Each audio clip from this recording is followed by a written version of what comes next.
If you want to learn about the changes in the new version of BigPicture 8.17, you're in the right place.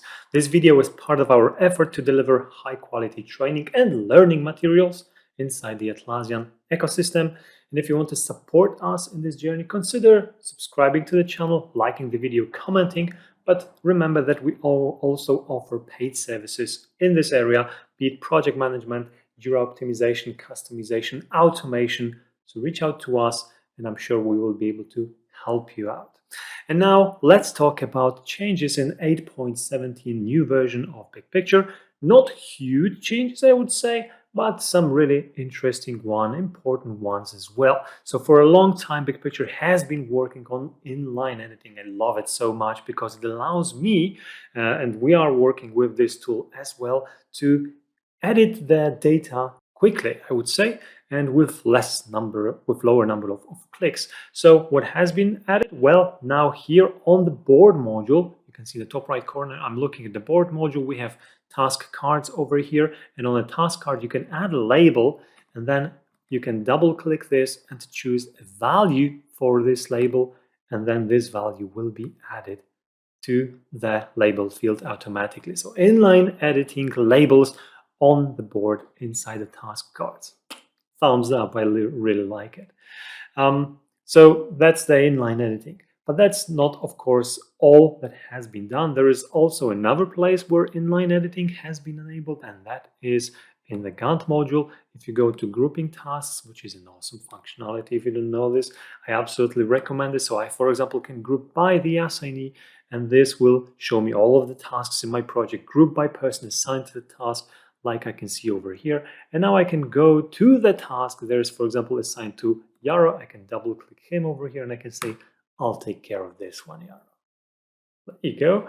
So really, really nice functionality in terms of inline editing that has been added in this version. All right, let's disable the grouping over here. What else has been done? Well, if you think about basic tasks, so an element that is present in BigPicture, and this element allows you to record some data that will be invisible to the Jira itself, because this will exist only on the BigPicture side. And I have one example over here, a basic task. You can see it by the icon, the yellow sticky sheet, so to say. If I right-click on it, I can convert it to duration, and that functionality has been here for a while. But a new thing that has been added is that now you can choose which issue type you want to transform this basic task into. So I think this is another pretty good step forward because it doesn't convert automatically to tasks, but you can choose to convert it, for example, to an epic. And if I click next, I will get a standard issue create screen with an issue type of an epic being chosen over here automatically for me. Well, I did it on the previous screen, so I kind of did it myself, didn't I? Yeah, so that's what it does, and I really, really like it. I'm not going to do that because this is my only basic task in this box. I'm going to keep it.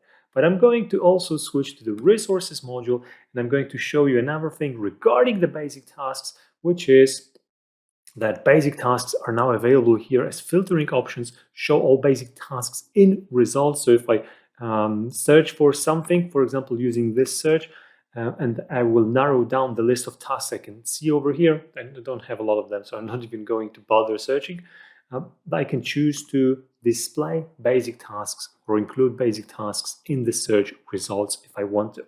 So that's another, maybe not super important, but for those of you that are using a lot of basic tasks, it might be very interesting elements to have over here. And last but not least, I have been talking in the previous version about improved messages that are being displayed when you're trying to move things around over here in the resources module, and you can't, for example, because it's blocked by some kind of dependencies that you don't see over here. Well,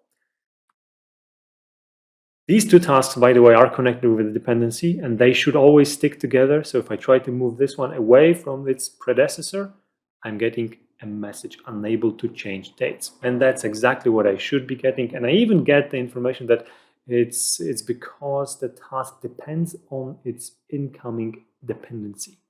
Cool. Now it's kind of clear why I can't move it. And just to demonstrate that it's true, you can see that if I move the first one, the second one will simply follow the first one because they are connected with the dependency that we don't see over here, but you would see this dependency on the Gantt if you would go there as well. And that's basically all. There are some other minor changes in this version that are not that important. I'm not going to even bother explaining them. These are the ones that really have an impact on how you're working with the tool and how you're using it. So hopefully this was useful. Again, if you want to explore more about BigPicture or other project management tools, don't hesitate, reach out to us. We will schedule a meeting and talk about how we can help you reach for your goals, enhance your tools that you use for project management, for workflow management, for reporting, for example. These are the areas that we can definitely help you out with. So don't hesitate. All the contacts you will find in the description of this video. And with this, I thank you so much for watching, and I'll be seeing you in one of the next videos. Bye.